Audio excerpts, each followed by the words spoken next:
नमस्कार दोस्तों, आप सभी का मिशन कैंपस में स्वागत है। तो आप सब लोग कैसे हैं? उम्मीद करते हैं आप सब लोग बहुत बढ़िया होंगे।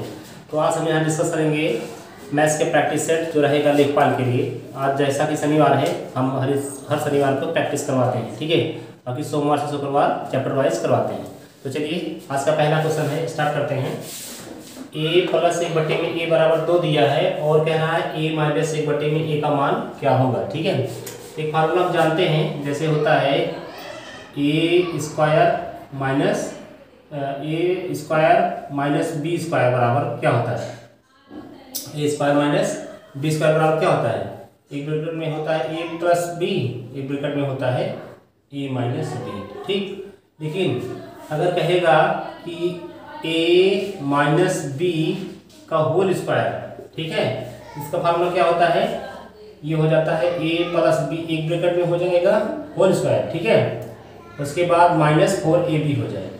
ए बी ध्यान रखना है, ये स्क्वायर माइनस बी स्क्वायर रहेगा, लेकिन ए माइनस बी का होल स्क्वायर रहेगा, वो सब अलग अलग दोनों बात है, ठीक है। इसका फार्मूला ये बनेगा और इसका फार्मूला ये बनेगा।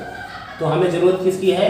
इसकी जरूरत है ना, ये लाना है। तो ये यही दिख रहा है, ए है बी है, ए है बी है, भले वहाँ पे लिखा है 1/a, लेकिन बी माना जाएगा, ठीक है। तो अब यहाँ रखते हैं फिर इसको। तो ए की जगह हम रखेंगे a प्लस, अब b की जगह पे 1/a रखा जाएगा, ठीक है। और होल स्क्वायर दिए हैं, ठीक है। -4 a की जगह पे a होगा, अब b की जगह पे 1/a होगा, ये कट जाएगा आपस में, ठीक है। हमें लाना क्या है? लाना है हमें a माइनस 1/में a लाना है, ठीक है। तो बताने के लिए इस तरह से भी दिया हूँ, बाकी सवाल में तो आपका a वाला a भी है, ठीक है। तो चलिए करते हैं आगे। इसका मान पता है हमें, ये पता है 2, तो 2 दूना 4 हो जाएगा, ये -4 है, ठीक है। a माइनस 1/में a का होल स्क्वायर है ये बराबर 0 होगा। और जब ये स्क्वायर उधर जाके ट्रांसफर होगा तो अंडर रूट बन जाएगा। क्या बन जाएगा? ये 1/a बराबर अंडर रूट 0, 0 मतलब 0 ही होता है। इस तरह आप कह सकते हैं कि 0 हमारा उत्तर हो जाएगा। तो कहाँ दिख रहा है? B is the right answer, ठीक है। तो आज का दूसरा क्वेश्चन कह रहा है 253/11 का 23 बराबर क्वेश्चन मार्क। इसको ध्यान से लगाना है, नहीं सोचो कि बिना बोर्ड मास को लगा दें आ तो जाएगा उत्तर। हो सकता है हमने यहाँ विकल्प में दिया नहीं, अन्यथा अगर फंसाना चाहते तो हम फंसा भी सकते थे, लेकिन हमने ऐसा प्रयास किया नहीं फंसाने का, ठीक है। तो बोर्ड मास को विशेष ध्यान करके लगाना है। लिखिए 253। अब देखो गलती कैसे करेंगे लोग, पहले गलती बता देना। 253 फिर क्या करते हैं? भागे 11, फिर करते गुणे 23, ठीक है। अब गलती ये करते कि इसको भाग करते, 253 भाग गुणा हो जाएगा 1/11 कर देते हैं, गुणे 23 करते हैं, ठीक है। 11 दूना 22, 11 3 33, 23 सामने 529। हमें ऑप्शन में देना चाहिए था 529 ना, तो आराम से फंस जाते आप लोग, लेकिन हमने ऐसा कोशिश किया नहीं। तो ये गलती नहीं करना है, ये उत्तर सही नहीं है, ठीक है, क्योंकि बोर्ड मास के यहाँ पे नियम का पालन नहीं हुआ है। तो विशेष ध्यान रखना है बात को। अगर 529 ऑप्शन में होता तो कई लोग की तो बच जाता बैंड, ठीक है। देखिए 253 भागे 11। अब देखो बोर्डो मास कहता है पहले बार खत्म करो, फिर छोटा ब्रैकेट, फिर मझला ब्रैकेट, फिर बड़ा ना, तब फिर का, फिर भाग, तब गुणा, तब प्लस, तब माइनस होता है ना। तो कई बार लिखवाए हम इसको, ठीक है। इसको गुणा करिए पहले, का मतलब गुणा होता है, फिर 23 करिए, ठीक। अब 253 भागे 11 गुणे 23 करिए, 11 3 33, 11 दूना 22 3 25, ठीक है, 25। तो कितना हो जाएगा? अब ये भाग है तो गुणा हो जाएगा, 253 गुणे संख्या पलट जाएगी, 253 हो जाएगा, आपस में कट जाएगा, बचेगा एक ही ना। तो 1 इज द राइट आंसर हो जाएगा। ये वो गलती मत करना, पहले 11 से यहाँ डायरेक्टली भाग कर देंगे तो गलत हो जाएगा, ठीक है। चलिए आगे बढ़ते हैं। तो अगला क्वेश्चन कह रहा है वह छोटी से छोटी संख्या ज्ञात करो जिसे 278 में जोड़ देने पर एक पूर्ण वर्ग बन जाए, ठीक है। इसको तो पहले नंबर ऑप्शन से ही खत्म कर देंगे, उड़ा देंगे, ठीक है। अब देखिए ऐसी कौन सी संख्या है जो दिए गए ऑप्शन में से अगर उसमें जोड़ दिया जाए तो एक पूर्ण वर्ग बन जाए। भाई अगर 11 जोड़ेंगे तो कितना हो जाएगा? 289 हो जाएगा ना। तो 89 किसका वर्ग है? 17 का। 17 17 में 289 होता है, 17 17 में 289 होता है, ठीक है। तो ये तो होगा ऑप्शन से। बाकी आपको पकड़ना है कैसे, ये आ जाएगा ना तो बात की बात है। चलो देखो, अब जीरो पहले बढ़ा लो 278, क्योंकि हमें जोड़ा बनाना होता है, वर्गमूल निकाल लेंगे। दशमलव नहीं है, इस तरह से दाहिनी तरफ जोड़ा बनता है, अगर दशमलव होता तो बाईं तरफ से जोड़ा बनाते हैं, ठीक है, दाहिनी तरफ जोड़ा बनेगा। चलो अब एक बार जाएगा यहाँ पे, एक बार जाएगा ना, एक एक कम एक बार जाएगा, ठीक है, ये एक है, ध्यान रखना है एक, फिर यहाँ ये संख्या उतर जाती है, फिर जुड़ जाता है, ठीक है, फिर अगला जोड़ा हम उतार लेंगे। लेकिन इस सवाल में लगाते वक्त एक विशेष बात को ध्यान रखना है कि एक अंक मतलब ज्यादा जाना पड़ता है। जैसे यहाँ अगर इससे मतलब ज्यादा जाना पड़ेगा, 178 से ज्यादा जाना पड़ेगा, तो 6 बार जाएंगे तो कम ही हो जाएगा, 7 बार जाएंगे हम, हो जाएगा हमारा काम, ठीक है। तो 7 जाइए, 7 7 49 और 7 दूनी 14 4 18। अब देखिए कितना एक्स्ट्रा चीज आ गया है, 9 में 8 गया 1, 8 में 7 गया 1, यही चीज एक्स्ट्रा है ना। यही अगर दे दिया जाए इसको, 11 जो एक्स्ट्रा आ रहा है यहाँ पे, यही अगर दे दिया जाए इसको, तो ये भी बन जाएगा कितना, 289 बन जाएगा, इस तरह से हमारा पूर्ण वर्ग बन जाएगा, ठीक है। तो 11 हम जोड़ देंगे 278 में, तो हमारा काम बन जाएगा। 17 17 में 289 होता है। इस तरह से हम 11 पा लीजिए, बाकी तो ऑप्शन से ही हम कर सकते थे इसको, ठीक है। चलिए, तो अगला क्वेश्चन क्या रहा है, करनी के अंदर 12 प्लस करनी के अंदर 12 प्लस करनी के अंदर 12 प्लस डैश डैश डैश, मतलब इनफाइनाइट तक गया है का मान बताना है। इसके लिए हमने क्या बताया था, जब भी इनफाइनाइट हो तो इस 12 को हम ऐसा खंड करेंगे आरोही क्रम में, ठीक है। जब आरोही क्रम में हो जाएगा, क्या हो जाएगा आरोही क्रम में, इसका 3 × 4 करेंगे, ठीक है। प्लस है तो बड़ा वाला इज द राइट आंसर, अगर यहीं पे माइनस होता तो छोटा वाला इज द राइट आंसर हो जाता, यही बताए थे ना। तो यहाँ भाई प्लस है, इसलिए बड़ा वाला is the right answer, B is the right answer. ये मतलब देखते ही आपको उत्तर करने वाला क्वेश्चन सब है।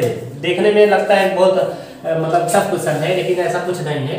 जब भी ध्यान रखना है, जब करनी के अंदर अगर प्लस है, इसको 2 खंडों काटेंगे, मतलब आरोही क्रम में बढ़ते क्रम में प्लस है तो बड़ा वाला उत्तर हो जाएगा, अगर माइनस होता है यहाँ पे तो छोटा वाला उत्तर हो जाएगा, ठीक है। बेस ध्यान रखना है बात को। चलो, तो अगला क्वेश्चन क्या रहा है, 3 सही 10/11 प्लस 5 सही 7/15 माइनस 2 सही 9/22 माइनस 4 सही 9/10 का मान क्या होगा।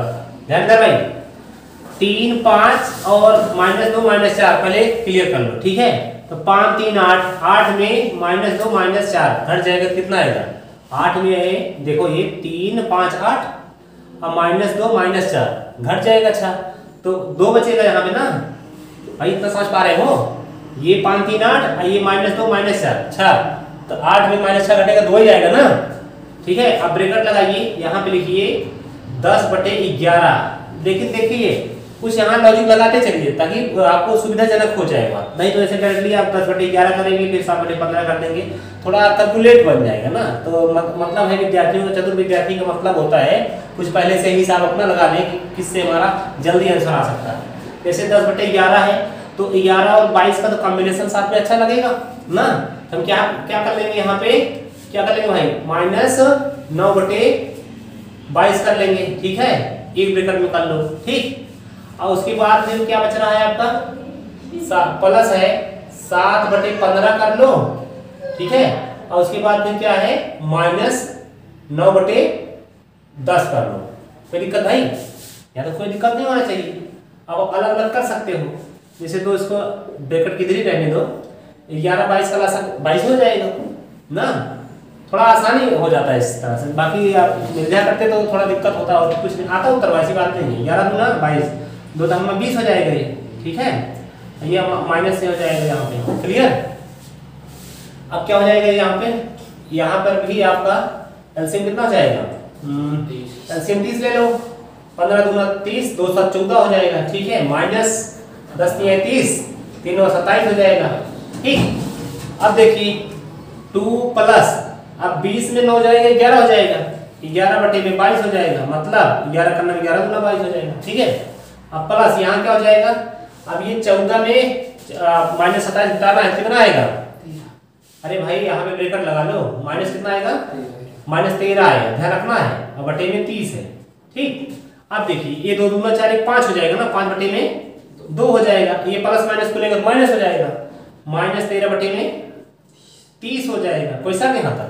अब एलसीएम फिर 30 आ गया, ठीक है। ये 15 भाई 15 होगा ना, 15 बचे 75 हो जाएगा, और माइनस 13 हो जाएगा, जब 75 में 13 घटाएंगे कितना आएगा भाई, 5 में 3 गया 2, और उसके बाद यहाँ पे 7 में से 1 गया 6 बटे में 30। ठीक, अब इसको काट दो, 2 31 हम में और 2 15 हम में, भाई 31 बटे 15 आया कहीं पे, ये वाला तो मिल गया। ठीक है, और उसके बाद इसको तो क्या लिख सकते हो, 15 दूना 30, फिर 1 बटे 15, मतलब 31 बटे 15 होगा, 2 सही 1 बटे 15 दोनों बराबर है। इस तरह से हम कह सकते हैं कि C is the right answer. A B दोनों सही है ना, इसलिए C is the right answer. कोई शक भाई? तो अगला क्वेश्चन कह रहा है दो संख्याओं का अनुपात 2:3 है एवं उनका लासा जो है 72 है, तो मासा क्या है? तो ऑलरेडी हमने बता रखा है जब इसको चैप्टर चलाए थे, फिर से एक बार लिखवा दे रहे हैं। एलसीएम बराबर होता है एचसीएफ गुणे होता है दी हुई संख्याओं के अनुपात का गुणनफल। दी हुई संख्याओं के अनुपात का गुणनफल। नोट कर लेना इसको, ठीक है, इंपॉर्टेंट बात है। तो एलसीएम कितना दिया है? 72 दिया है। एचसीएफ पता नहीं है, यही शायद आपसे पूछ रहा है ना। एचसीएफ और गुणे दी हुई संख्याओं के अनुपात का गुणनफल, तो 2 तिहाई 6 हो जाएगा। काटे इसको, 6 कम 6 दूना 12, एचसीएफ बचा ना, एचसीएफ बराबर क्या हो गया? 12 हो गया। ठीक है, तो ए इज द राइट आंसर। ठीक है भाई, ए इज द राइट आंसर। चलिए, तो अगला क्वेश्चन कह रहा है कोई दुकानदार किसी वस्तु को 25% छूट पर खरीदता है और उस पर 10% का मुनाफा लेकर 330 रुपए में बेच देता है, तो वस्तु का अंकित मूल्य क्या है? भाई एक बात सोचिए, आप कहीं भी कोई खरीदारी करते हो तो पहले वहां पे मार्क प्राइस दिया होता है, फिर उस पर आप खरीदते हो, फिर लाकर सेलिंग करते हो ना, यही करते हो ना। तो देखो पहले लिख लो यहाँ पे एमपी सीपी एसपी, बात बराबर। कह रहा है 25% छूट पर खरीदता है। भाई मार्क प्राइस अगर 100 रहा होगा तो खरीदेगा कितने में? 75 में खरीदेगा। और कह रहा है उस पर 10% का मुनाफा लेकर, लाभ हानि किस पे होता है? सदैव क्रय मूल्य पर होता है ना, ये बताया ना, लाभ और हानि सब किस पे होता है? क्रय मूल्य पर होता है। तो 10% का मुनाफा लेकर, इस पर 10% मुनाफा लेगा तो 110 बटे 100 हो जाएगा। और कितने बेच रहा है उसको? 330 रुपए में बेच रहा है, यहाँ बराबर लगा। ठीक है, अब इसको काट लिए आराम से। ये हो जाएगा आपका 25 3 75, 25 चौका 100, ये हो जाएगा आपका 0 से 0 कट जाएगा, 11 तिहाई 33, 3 से 3 भी कट जाएगा। बात समझ पाए? 1/4 बराबर मान कितना आया? 1 आया। कोई शक? भैया 1/4 बचा है, अब बराबर उधर 1 ही बचा है ना। पूछ क्या रहा आपसे? वस्तु का अंकित मूल्य क्या है? तो अंकित मूल्य क्या माने हो? 100 माने हो ना। तो 100 बराबर कितना हो जाएगा? 1/4 बराबर 1 है, तो 100 बराबर 1 बटे में 1/4, 1/4 मतलब 4 ऊपर चला जाएगा। ठीक है, अब गुणे 100 हो जाएगा। इस तरह से बता सकते हैं इसको कि 400 इज द राइट आंसर। ठीक है, B is the right answer. बहुत बढ़िया सवाल थी, इसको विशेष ध्यान देकर लगाना है। एक बार कहिए तो फिर बता दे। ठीक है, देखिए एमपी मान लीजिए, सीपी मान लीजिए, एसपी मान लीजिए।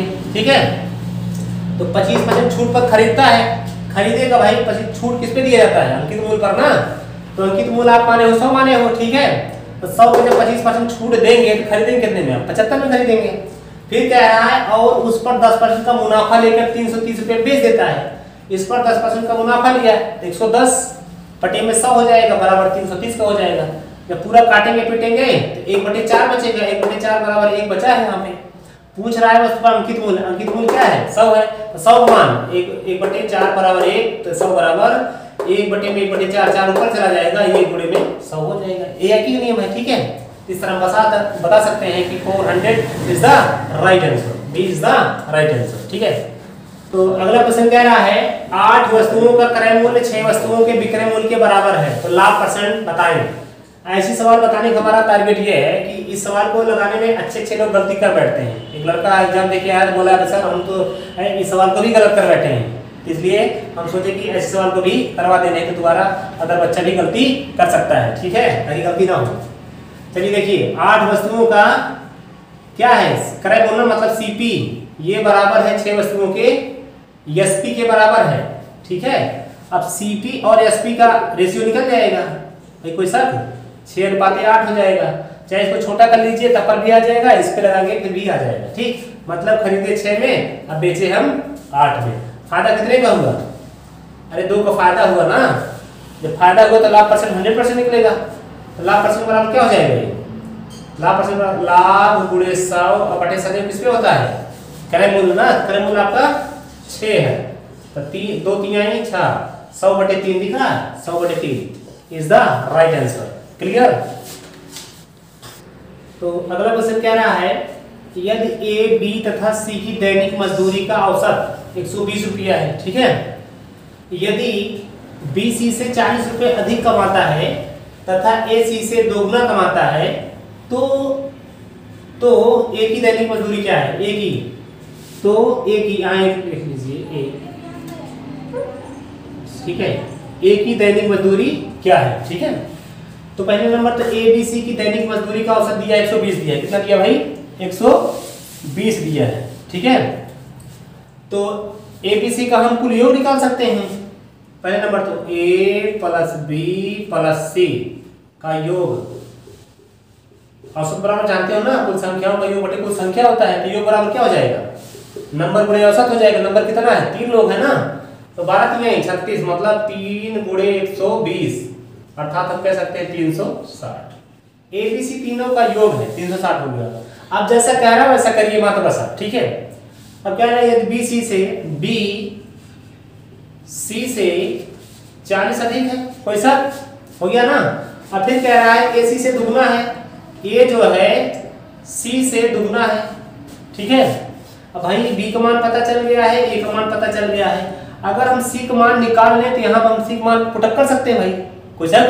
अगर सी का मान हम पता कर ले यहाँ पे किसी जगह से, तो सी की जगह हम यहाँ कुछ रख सकते हैं जो मान आएगा ना, तो यही सब निकाल लेते हैं। सी का मान कितना हो जाएगा? सी बराबर हो जाएगा, जब 2 इधर आएगा ट्रांसफर होगा ना, a/2 हो जाएगा। क्या हो जाएगा? a/2 हो जाएगा। मतलब सी का मान हम निकाल लिए a/2। अब यहाँ पे रख लीजिए, यहाँ पे इस पे, जैसे b बराबर हो जाएगा आपका। अब सी का मान कितना पाए आप? a/2 ना, यहाँ पर हम लिख सकते हैं a/2 प्लस 40। ठीक है, अब b का मान पता चल गया और उसके बाद सी का मान पता चल गया। ठीक है, अब आराम से रखिए यहाँ पे, इस पे वाले पे, अब कहीं भी रख सकते हैं हम, रखते हैं हम यहीं पे रख लेते हैं इसको। ए का मान कहीं पता चला है? नहीं पता चला है। ये छोड़ दीजिए, ए बी का मान पता पाए हैं। बी का मान है हमारे पास a/2 प्लस ये क्या 40 था? क्या है? 40 है भाई, कितना हो गया? 40। ठीक है, बटे में लगा लो अच्छा लगने के लिए। ठीक है, अब क्या बचा है? सी। सी का मान कितना पाए आप? देखो यहाँ पे सी का मान कितना मिला है? a/2 ना। सी का मान कितना मिला भाई? a/2 है। ए का मान, हाँ c/2 है, a/2 है। ठीक है, अब इसको हल करिए। बराबर कितना है? 360 दिया ना, तो ऑलरेडी दे रखा है। अब लासा कितना हो जाएगा? यहाँ पे 2 हो जाएगा, यहाँ पे कितना हो जाएगा? 2a हो जाएगा, यहाँ पे कितना हो जाएगा? a हो जाएगा, यहाँ कितना हो जाएगा? 40 दूना 80 हो जाएगा, यहाँ कितना हो जाएगा? a हो जाएगा, यहाँ कितना हो जाएगा? 360 दिए है। कुल मिला के सरलीकरण पूछ रहा है आपसे। 2 3 4a बराबर कितना हो जाएगा? 80। ठीक है, 36 दूना 72, 720 हो जाएगा। 4a बराबर, अब 80 घटाइए इसमें 720 में, तो ये हो जाएगा 0, 12 में 7 गया 4। ठीक है, यहाँ देखो 0, 12 में 8 गया 4, 640 हो जाएगा। ठीक है, 4 1 कम 4, 4 6 24। ए का मान कितना आया? ए का मान 160 है ना, कहीं ऑप्शन में है? हाँ, D is the right answer. थोड़ा कंप्लीट था, लेकिन भाई पॉइंट टू पॉइंट रखना पड़ेगा ना। बहुत बढ़िया सवाल था ये। ठीक, तो अगला क्वेश्चन कह रहा है, 10वां नंबर कह रहा है, यदि 48 मिनट में टंकी का 3/16 भाग भर जाता है, ठीक है, तो शेष टंकी भरने में कितना समय लगेगा? ठीक है, शेष टंकी पूछ रहा है, मतलब 16 तो टोटल हमारी टंकी का कैपेसिटी है, जिसमें 3 भाग जो है 48 मिनट लग रहा है भरने में। ये 3 मिनट किसके बराबर दिया है? 48 के बराबर दिया है। जब 16 में 3 भर गया है, बचा कितना? यही पूछ रहा है ना भाई। 16 में 3 तो भर रहा है 48 मिनट में, हमने लिख दिया कि 3 भाग 48 मिनट में भर रहा है। कह रहा शेष टंकी भरने में कितना समय लगेगा? टंकी शेष बचा कितना? 3 तो भर चुका है, बचा कितना? 13 बचा ना। 16 तो टोटल हमारा है, 3 भर चुका है, बचा शेष हमारा 13 ही ना। 13 मान बता दो, बस काम खत्म। 48/3 गुणे में 13, 3 कम 3, 3 छंग 18, ये कितना हो जाएगा 13 छंग 78 या 16 3 48, चाहे जिससे गुणा कर लो। 16 3 48, 16 का नाम 16, 16 4 20, 208 मिनट। ठीक है, इस तरह से कह सकते हैं कि D is the right answer 208। ठीक है, तो अगला क्वेश्चन कह रहा है यदि 5 वर्ष पूर्व दीपक की आयु अमन की आयु का 1/3 थी। ठीक है, तो दीपक की वर्तमान आयु अगर 17 वर्ष है तो अमन की वर्तमान आयु क्या है। ठीक है, जैसा कह रहा है वैसा करना है, मात्र बस कुछ नहीं करना है। 5 वर्ष पूर्व की आयु जो भी अनुपात निकलेगा वो 5 वर्ष पहले का अनुपात निकलेगा। ठीक है, तो दीपक लिखिए यहाँ पे दीपक और यहाँ पे लिख दीजिए अमन।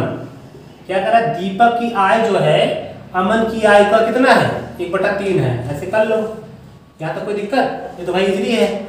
अब क्या हो जाएगा 3D हो जाएगा, मतलब 3 दीपक, ये क्या हो जाएगा 1 अमन हो जाएगा। क्लियर, अब दीपक और अमन का अनुपात निकल जाएगा 1/3 हो जाएगा। क्लियर है। अब क्या कह रहा है भाई, ये तो हो गए दीपक, ये हो गए अमन। ठीक है, तो किसका वर्तमान उम्र दिया है दीपक का, मतलब 1 का मान दे रखा है, लेकिन सुनो लेकिन ये 5 साल पहले का अनुपात है, तो 1 किसके बराबर हो जाएगा पता है, ये तो वर्तमान में 17 साल है, 5 साल उम्र कम करना पड़ेगा ना। एक भाई ये अनुपात जो दिया है अनुपात 5 साल पहले का अनुपात है।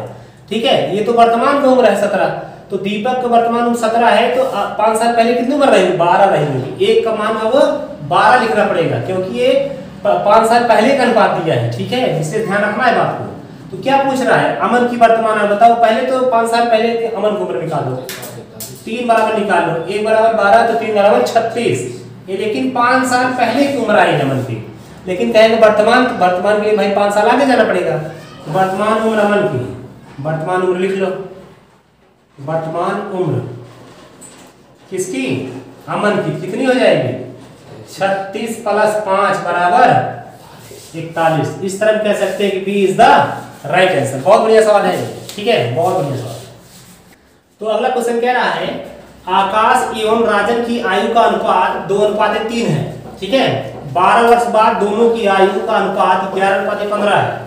तो राजन की वर्तमान आयु से पूछ रहा है। ठीक है, देखिए कुछ नहीं करना है इसमें, अनुपात लिख लीजिए मात्र बस, किसका आकाश का और राजन का अनुपात ऐसे लिख लो, कितना है 2:3 है।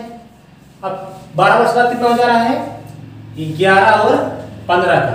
अब देखिए अंतर समान है, 9 2 11 होता है, यहाँ 12 3 15, अंतर समान नहीं है, तो क्या करेंगे अंतर हम समान कर लेंगे। ठीक है, यहाँ क्या हो जाएगा अंतर, तो यहाँ पे 1 का अंतर है, यहाँ से 1 गुणा कर देंगे, यहाँ पे 4 है ना, यहाँ 4 से गुणा कर लो, कोई दिक्कत। अब क्या हो जाएगा 4 दूना 8, 4 3 12, ये क्या हो जाएगा ये हो जाएगा उतना ही 11 15 का हो जाएगा। ठीक है, अब 8 3 11 12 3 15, अंतर समान हो गया, तो 3 यहाँ लिख लो कहीं पे, ये देखो अंतर 3 आ जाए, यहाँ पे देखो अंतर 3 आ गया है। ठीक है, तो यही लिख लो, तो 3 बराबर दिया है आपको कितना 12 दिया है। किसका मान पूछ रहा है राजन की, तो राजन कौन है 12 है ना, तो 12 का मान कितना हो जाएगा आप बता सकते हैं। ठीक है, कितना हो जाएगा 3 4 12, 12/3 गुणे में 12, 3 4 12, 12 4, इस तरह से इजली हम कर पाएंगे। B is the right answer. ठीक है, B is the right answer.